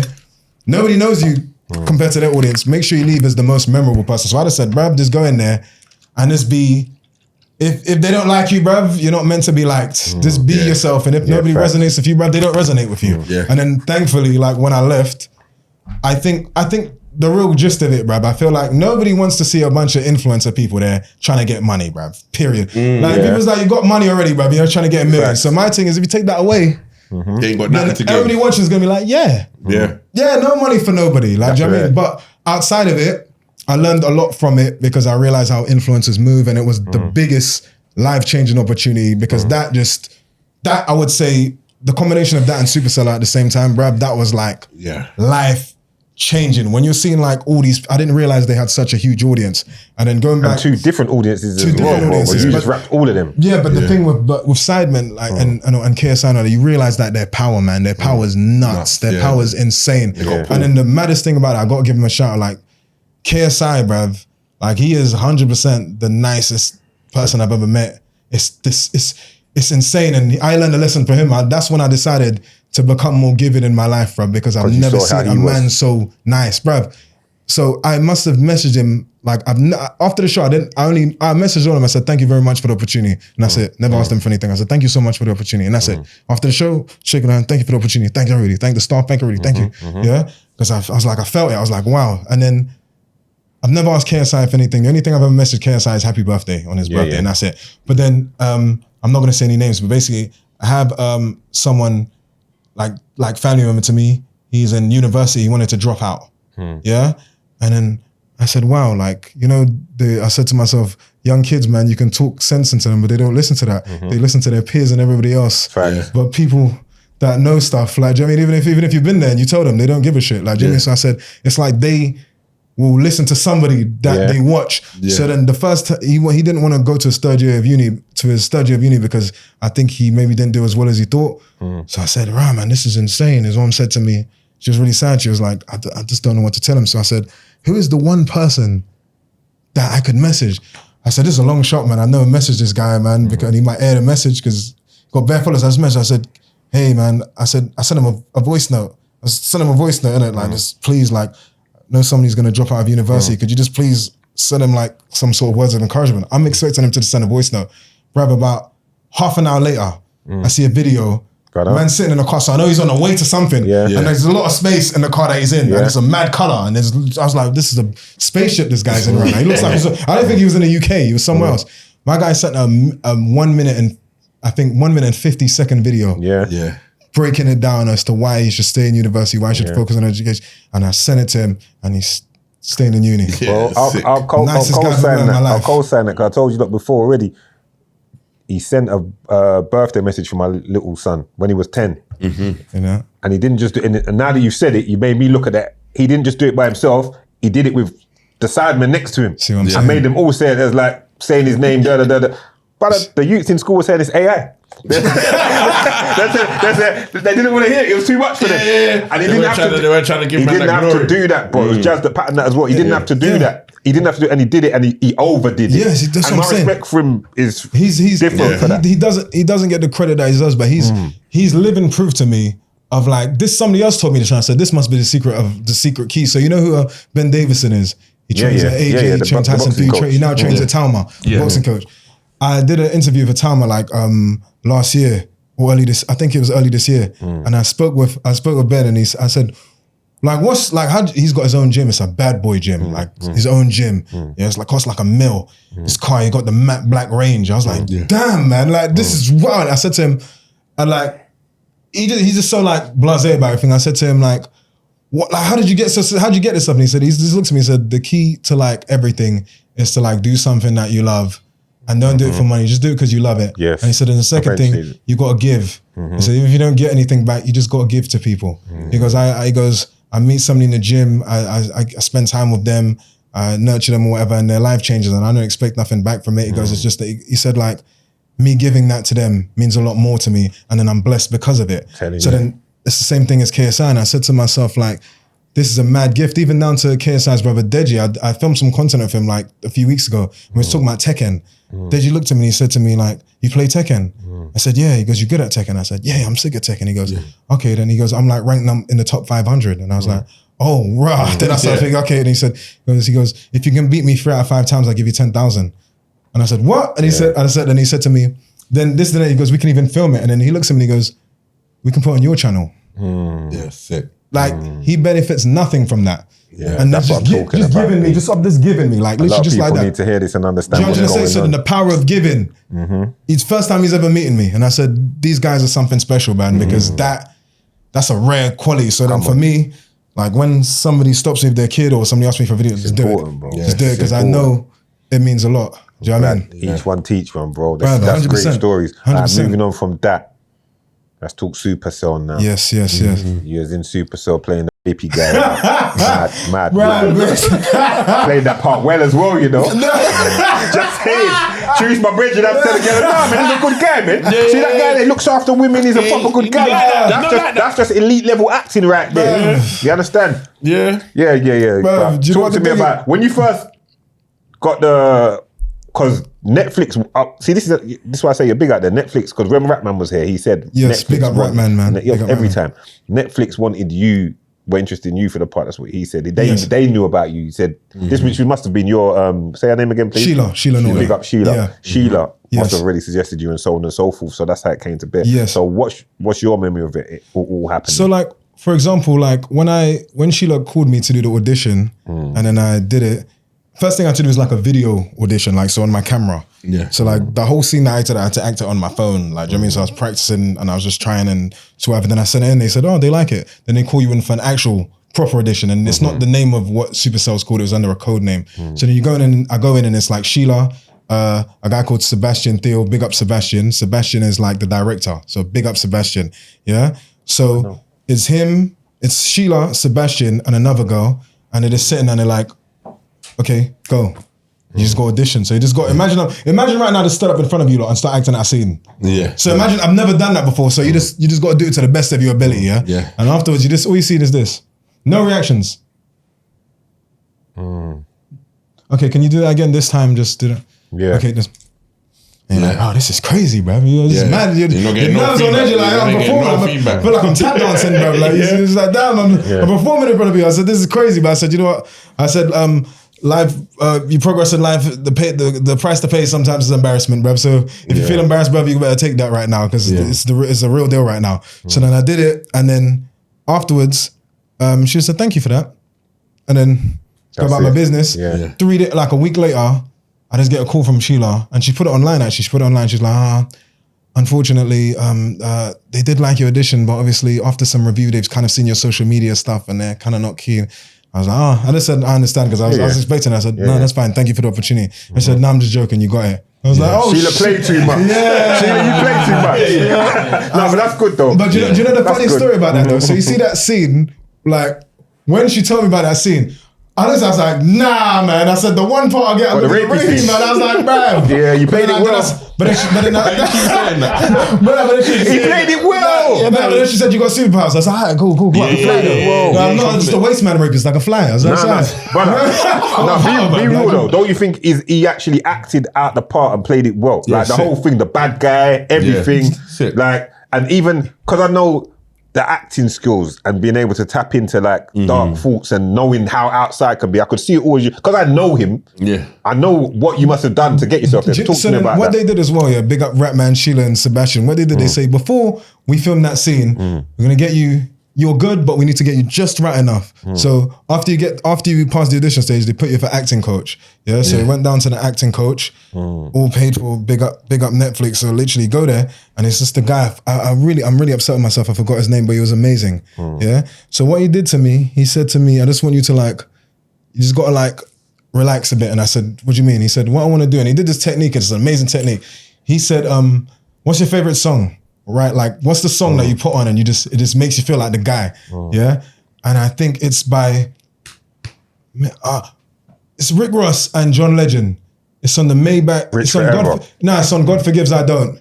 And it sounds very like it's got like a saxophone in the background. It sounds amazing. It's Maybach music. Maybach music. Maybach music is the one of John Legend, yeah? Yeah, I think it might be number 3 or something. He plays that on. He puts that on. He goes, I just want you to walk and just feel yourself. Just feel yourself.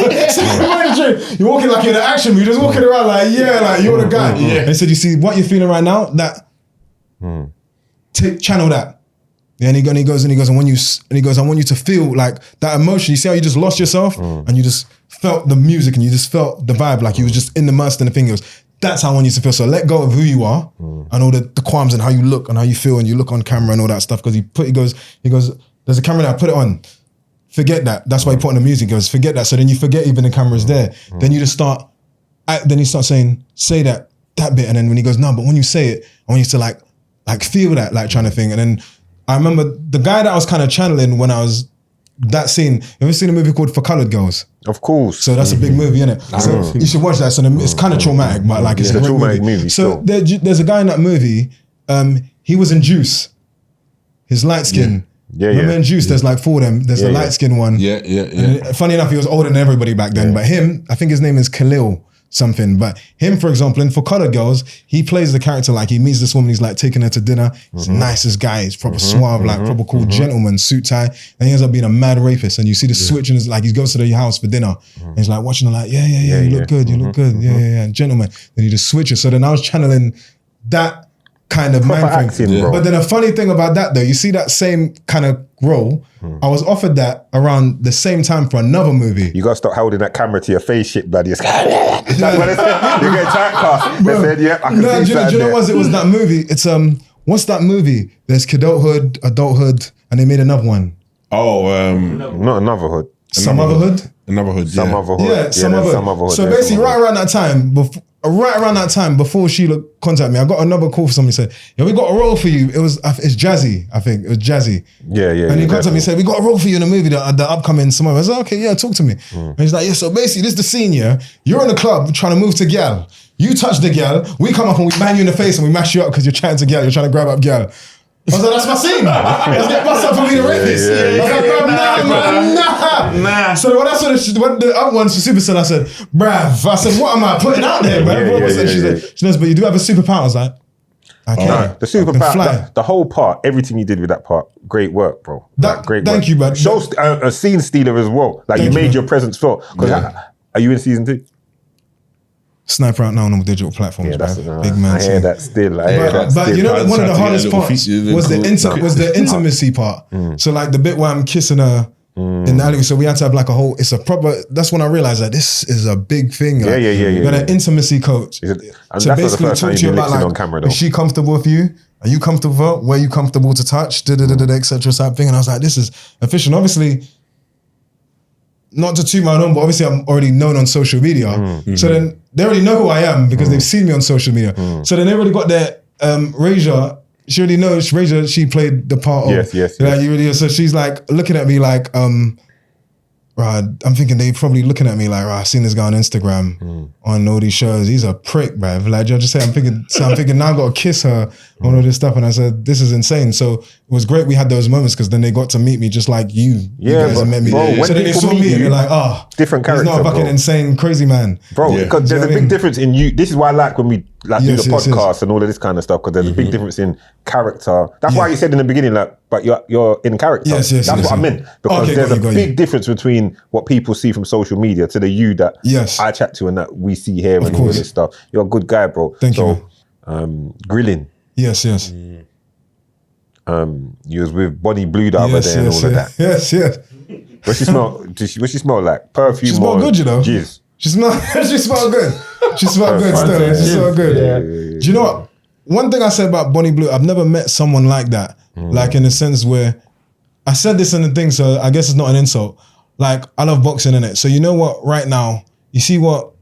I'm going for Crawford in it. Obviously, Of course. I'm going for Crawford for the win. But before that, we know what Canelo is, isn't it? Yeah. You know he's him. Like Usyk is him. Yeah, 100. You know when you see people and they are them. There's no, as much as people don't like Floyd Mayweather, he is him. He is him. He is all day him. long. He's one of my idols. I even as a boxer, he's one of my idols, and what he did for the sport, he's one of my idols.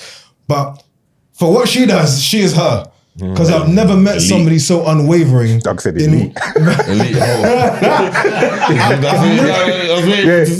I've never met somebody so confident and sure of who they are. Can't rattle her with nothing. She said something to me and then I was like, jeez, yeah. She said to me, so we were talking about something, and obviously on Grilling, like I'm saying things to like satire, like if you catch it, you catch it in it, but if you don't, so I'm trying to like throw her off a little bit.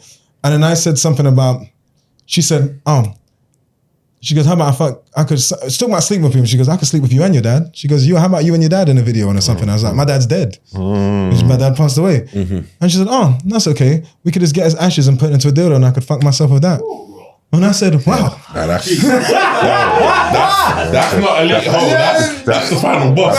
That's the final boss. So in that moment, I had to laugh behind my glasses because I said, well done. Because I said to myself, like I said to myself, you can't get rattled with who you are. So when you see people go in there and try and draw out of it, you're not going to win. Because this is the thing I would say about Bonnie Blue, yeah, and people like, she's not the first to do what she's doing. Definitely Back in the not. day, there was a woman called Annabelle Chong. She was a Japanese porn star. She's the first person to do the gangbang. She slept with 251 men. And this was, I believe, in the early 2000s, 2002 or something, yeah? So it was a thing then. After her, someone called Houston, she did the Houston 500, I American respect your knowledge in this topic. Please continue. Go on. Due diligence. Brother, carry on. So like, she's not the first to do something like that, but obviously because we're in the age of social media, it's a lot more shocking. But one thing I would say though is that I think people, which is shocking to people, but I think people should kind of get to grips with. There's some women that love to bruv. Like it's kind of hidden, but some girl like to There's some girl that they can't hold down a relationship. They like to cheat. They want to. Do you know what I'm just saying? So, like, she's just monetizing off her thing, and very well. And she knows she's not just like a porn star. Fucking, she seems to know exactly how to rage bait people, how to clickbait people to get views. Because there's a lot of gal that try OnlyFans, bruv, and they go on there, they show the one titty, bruv. They get 10 subscribers, bruv. Nobody wants to see your titties, bruv. Because you got to put that one in archives and start again, bruv. You failed at the OnlyFans thing, you get me? So it's not easy for a gal to just go in there, show the titty, show the nanny, and then make bread. She's clearly good at what she does. Same thing as Lily Phillips. So I was going to say, what about the other one? So she backed out, took out her back and thong for you and all of that. So how much, do you know what? With Bonnie Blue, she's so like stoic and serious with what she says. Yeah, she seems a bit more. She's very she's like a business person at the same time. She's like a machine, bro. Yeah, exactly. She's like a machine, a little machine. Bruv, she does you with the camera, bruv. I said it. Bruv. Yeah, you didn't say it. I did. But like, she would say it. You're trying to keep it cool, isn't it? Yeah, No, but I wait. I'm trying to mash up his relationship. You get me? Nah, big her up still. Lily Phillips surprised me because in person, she's so pretty, you can't, like, you're just looking at her like, she looks to me like an influencer, like a Love Island person. You're someone that I look at and I think to myself, you look like you'd be on a reality show. Yeah. So that one, she surprised me more because I just looked at it like, this is insane. But then I forget to myself, like when you're on watching pornos, all the gal are pretty. So a pretty face don't mean nothing. Do you know what I'm trying to say? But like I would say one thing, for example, like they're just monetizing off their thing, and if that's what they want to do, that we live I'm in. not gonna lie, bruv. If I could monetize with my Willie and beat their gal, I would do the same thing, bruv. But I can't. There's not a market for that, bruv. But there is. It's the LGBTQPS5 HDMI. That's a different audience. Do you know what I'm trying to say? That's not my audience. But I'm saying if I could just lay down bare gal and come and get paid, bruv, I would be doing that. But nobody wants to see that shit, bruv. They want to see the gal them. So I don't know. It's just insane to see it. But at the same time, a lot of gal don't like them. But I'm like, you should be angry at your man for wanting to be in the queue, bruv. Because I as a guy could not be standing in the queue. And we live in a world of simps. Bruv, like that's insane. Yeah, we live in a world queuing of up, simps. like it's mad. Yeah, it's all mad. Bruv. It's mad. Before we wrap up, is there anything else you'd like to talk and promote quickly? I know you're a man that stays active. Yeah, so for me, I would say the main thing aside from Noir Roots, go get the Noir Roots. I would say, like, I'm proper been on the gym thing. A funny story, bruv. Like, I was on super cardio, innit? Like, I run like 5 miles a day every day. Yeah. But then something happened to me like the other day, bruv. And I was like, yo, I need to go lift some weights, bruv. I was filming a grilling, and you probably know this guy.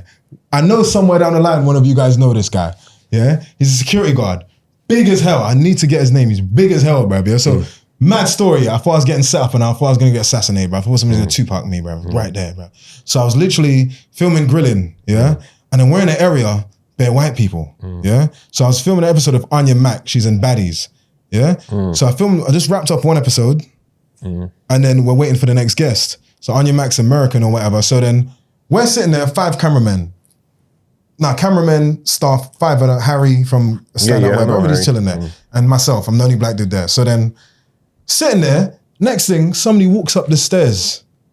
Yeah, big dude. Talking about like, I know you would know him. Like, What, Henry? He does security. He's done security for Tion Wayne. So how tall are you, Doug? 6'3". 6'3". So he looks about 6'7". Yeah. Yeah, and he works with a girl. She's like a lesbian, mixed race girl. I'm not sure. Yeah, but basically, so we're sitting down. I see a big dude just walk up the stairs, just walking through, opening doors, looking through. It's a rooftop venue, yeah? Opening the doors, looking round, turn around. First person that walks out is the girl. She's got a hat on, like the hoodie, she's just looking around. Then I just see a dude just walking through. I was like, yo, looking, opening doors, boom, boom, looking around. Walks out, walking down, and then all the white people there, all the stuff, they're not saying that, innit? They're just chilling, they're just like it's a normal day. I'm like, and you lot spidey senses tingling right now. I said, we're in the whitest of all whitest areas. I'm the only black dude up in this place. 2 black people just walking, big dudes on all black. Looking like they're looking for someone. No. And then as he's walking around, I'm like, yo, you looking for someone? He's like, nah. I was like, okay then. Okay, yeah. So he walks down the stairs and I'm looking around all of them like, so who's that? And they're like, don't know who's that. Like, and Harry's like a proper white guy, like a proper. literally. I don't fucking know who that is. Who's that? I'm like, you best find that, Harry. Find out who that is. Yeah. And he's like, do you think it's the security for Anya coming soon? I was like, that's your job, bruv. You tell me. I'm the talent, my guy. I'm sitting here. Yeah? And then he's like, maybe I should make a few calls. I was like, yeah, maybe you should. Yeah.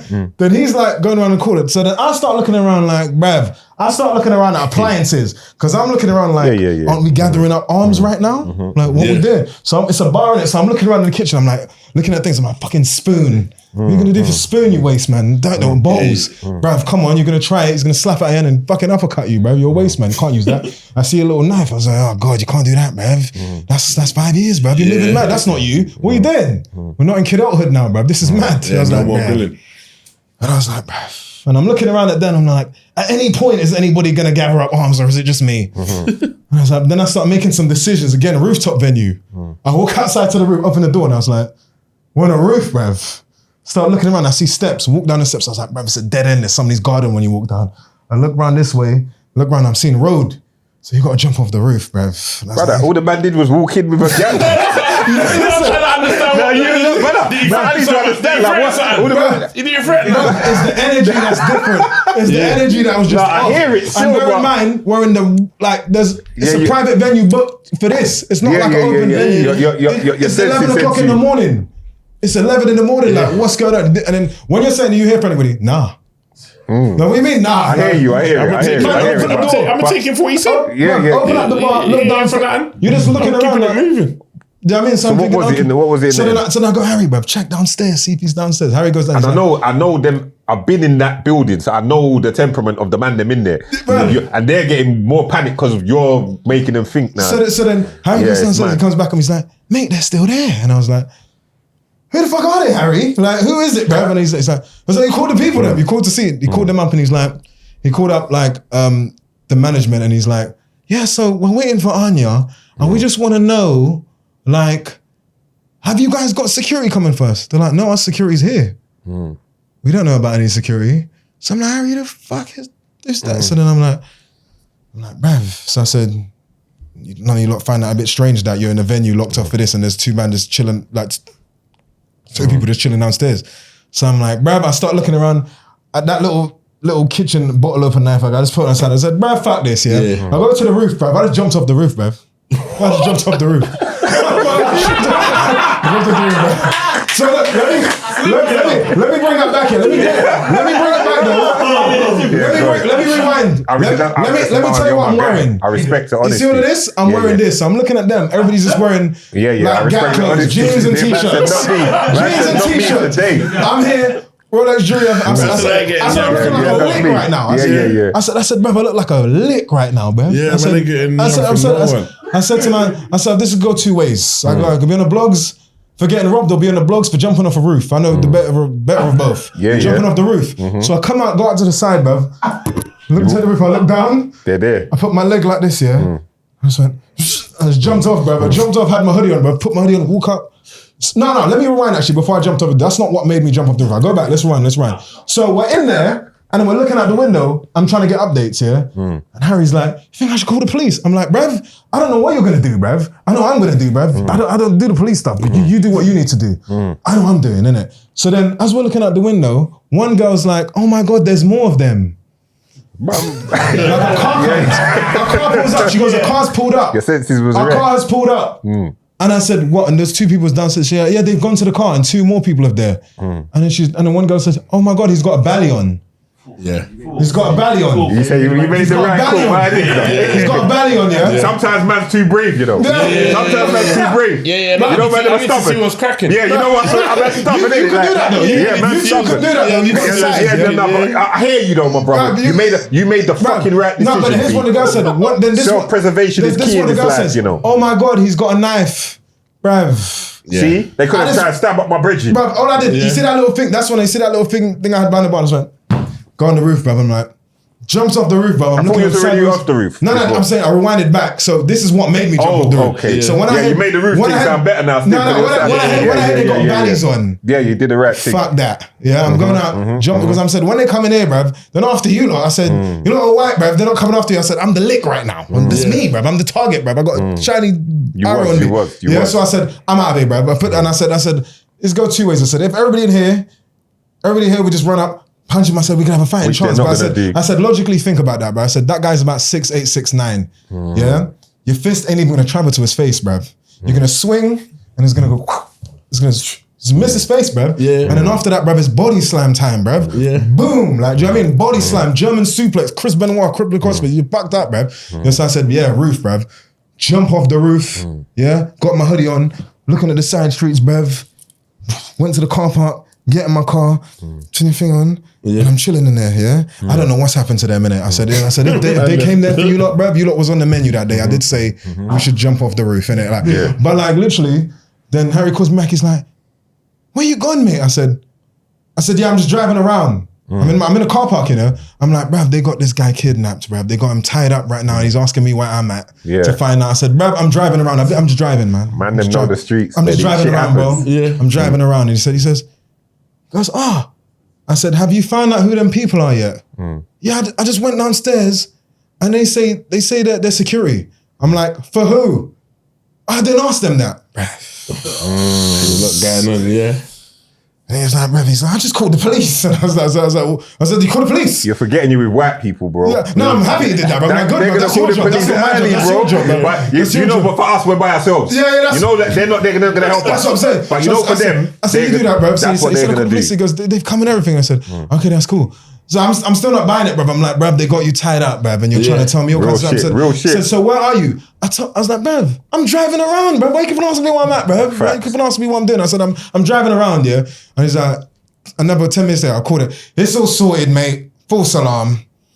They're the security with them, but they haven't told them. The security guard called them for extra security before, just to scope out the venue and stuff. But he didn't tell them. And I was like, he goes, it's all clear, mate. Don't worry about it. And I was like, all right, cool. Yeah. So he goes, where are you? And I said, I'm in a car park, bruv. Did you go back? Yeah, I went back. I said, he's like, sorry about that, man. And he was a cool guy. And I was like, yeah, bruv. I said, you should have said hello or something, bruv. You just walked in like on smoke. But like I said, bruv, Prevention's better than cure, my Bruv, brother. I'm not. You know the thing is, yeah, you gotta Prevention's know. better than You cure, gotta my know brother. your limits, bruv. Like, I'm just saying, like, I hear you. I love the box. I love boxing, innit? And like Bro, I said, I I hear met cruiserweights, and you don't know how big a cruiserweight is until you see a cruiserweight, a solid cruiserweight, 200 pounds hear cruiserweight. you. And when you see heavyweight, it's a different, like. Bro, you did what was best for No yourself in Steven that Seagal moment. movie's gonna happen. So, bruv, like I said, bro, jump off the roof again, bro. You could have been right. Of course. You could have been right. I could have been on the menu, bro. Yeah, you get me? you could have And I been. just, He was. But he was very wrong. He panicked. But I get it. The baddest thing about that is as well. The baddest thing about that is like, that's what after that I said, man, you gotta go gym, man. I said, you've been doing too much cardio, bruv. You gotta bulk up. You gotta look at add some size to yourself, bruv. You're looking soft out here, bruv. Yeah, bruv. And I was literally, so I've just been lifting. Oh, Don't say how high was the roof. Roof question. Because I was thinking it. I didn't want to say it. Man said he slid off like this. I'm trying to figure out. The roof is so you see the top of, say like you have this here, so the top of here. That's how tall the roof is. That's manageable. That's manageable. Yeah, of course. You won't break your knees or anything. Yeah, So yeah. it's just good enough. Do you know what I'm just saying? But then after that, I said, I gotta lift some weights, bruv. Because I said, I'm like 160 pounds, bruv. I said, you got to at least look like a bit of the part, bruv. You get me? It's moving mad. You get me? So after that day, bruv, been bulking diet ever since, bruv. You Come get me? on, bro. Can't be looking vulnerable like We that, live bro. and we learn, man. That's a great story. A while ago, when I had all gold teeth and my teeth was all fucked up, it kind of worked with the face tail. I kind of looked a bit mental healthish, so people wouldn't ever try it because they think like, I'll just bite you, bruv. Just go mad and insane. Yeah, but now, just look too presentable now, innit? I just look like a target, bruv. So I thought, bruv, jump No, off I the think the roof. streets fuck with you, bro. I think, but hunger is hunger. So Of course. so hunger is hunger. So I get it. Bruv, And that's you're why I was shining surprised. right now. No, but and that's man, why I them was are- surprised. Yeah. I said I've never had an issue wherever I go. Yeah, I go yeah. places by myself. I get said, what you're saying, I said, bro. I said, is this what my life has turned into, bruv? I said, back in the day, I could just walk the streets freely with no I could go everywhere. Yardie raves, mad places everywhere. Yeah, I said, yeah. nah. I said, I'm about to be a lick. I said, nah. Bro, Jump off the roof, bruv. Just because you're paranoid, it don't mean they're not out to get you. Of course. You understand? So you did Paranoia the right. is a healthy you thing, did the bro. right thing Paranoia because to a sometimes certain extent you is got to see healthy. shit before it's coming. That's what keeps people safe. Keeps people Like, alive. would you, let me ask you this, yeah? So you see, how many guys could, like, I know you both could take on a lot of people. How many guys do you think you could, your size and your build, how many guys do you think you could fend off by yourself? Logically, like realistically. Normal size guys versus No, actually, let's do normal size guys first. What, normal size guys against me? That's taking out How 4. many? I'm confident in 4. If they're not 4 or trained. 5. Yeah, they're not trained, regular. If they're not trained. 4 or 5, yeah. How about your size? My size, God gotta be with me, innit? My size. It's all about who drops who first, innit? It's just all about, And then how about you, Pounds? In a physical confrontation of just having to have it with people, if you're saying that and just how many people do I think I could fight at once, I'm not even going to say, but I'd be confident in I can grab one side, kick one, and then bite one in his face. Yeah. Like, I'll do mad shit. Bro, that bite in his face is letting the other ones know I'm not mad. with the bullshit. You understand? When I take that chunk out and put now everyone knows. But anyway, where are we going with this? The show has to end on some positive kumbaya. But still, though, I wanted to know that, do you know what I mean? But they say one's coming But if it's just a physical scrap, if it's just a scrap, no, decide to get. We're looking to step back, knock one out, step back, knock 2 out, and then go from there. But we don't want any of that. Yeah, we of course, want to live of course, good. To me, violence is the last option of everything. I think people should try and live good, avoid violence. For the youth, 100%. don't be a hero. Do what Castillo did. 100%. Jump out the window, jump off the roof, do whatever. Listen, the winner is the one that gets home safe to his 100%, family. 100%. You can make a mistake. I could be wrong. Oh, I'm wrong. I'll come back then. But you could have been right. So you did the right thing. You got yourself out of the situation. Guys do get tied up. Guys do get wrapped. The producer does get grabbed up and said, ring him on the phone now and tell him to come back. It happens. So you're not wrong in any of that. But let's end it on a positive. Out in stores now. Noir Roots. NoirRoots.com. Out now, Make bruv. your Get the Noir purchase. Roots. Big You down understand? It's the Hustler. And Castillo. more positive, bro. Give Big us a up to positive. you guys as well, yeah, because, Come bruv, on. you're, like, the levels of your thing is insane, bruv. Like, the guests that you guys had. Come on, man. It's insane, Including man. yourself, Thank bro. you, man. Including But, like, yourself. I watch you guys, and I get gems, man. When you had, like, Austin here the other day, I was Come on, like, big bruv, man, Austin Darbo said something to me, and he's the reason for me doing Sniper. He gave me one piece of advice on Twitter. I messaged him, I said, I got a song out, and, like, I think it's really, really good, but I don't know how to, like, promote it. And he said, he just said one thing to me. He goes, you ever see Coca-Cola stop promoting their products? He goes, Coca-Cola's been promoting to you for like 50, 60 years. Do you see them stop? And I was like, okay then. Sniper out now on all digital platforms. Yeah, let Austin, them know. big up, you guys got some amazing guys, man. Big up you, bro. Thank you, man. What you're doing is amazing. Thank you, You're man. humble with it, but you need to understand that you're just solidified now as a massive star, bro. Thank you, like man. from screen, you've done so many great things. You're on screen. You're in Netflix forever. Supacell was the biggest show in Netflix, number one. You're Yes, sir. part of that, big part of the cast. Sidemen is the biggest thing going. You were part of Inside, which took over the whole of the UK and worldwide. And you just as a brand, Thank you, you've man. made your whole family proud, and you continue to do so, bro. Big up yourself Thank every you, man. time. Thank And I'm you. glad to have you as my brethren. Me and you chop man. it up now and then. Likewise, We're always likewise. glad to have you here, bro. Anytime, you, you know, man. it's just a Every phone time. call. Love, My thank guy you, man. Castillo in the Come on, man. building. Yes. The Hustler and Big Dougie Big Doug. man Right. ting. Come on. Big man. Jump off that Yes, roof yes. if you need to, people. Get the fuck out of there, B. Safety first, man. Safety first. Yeah.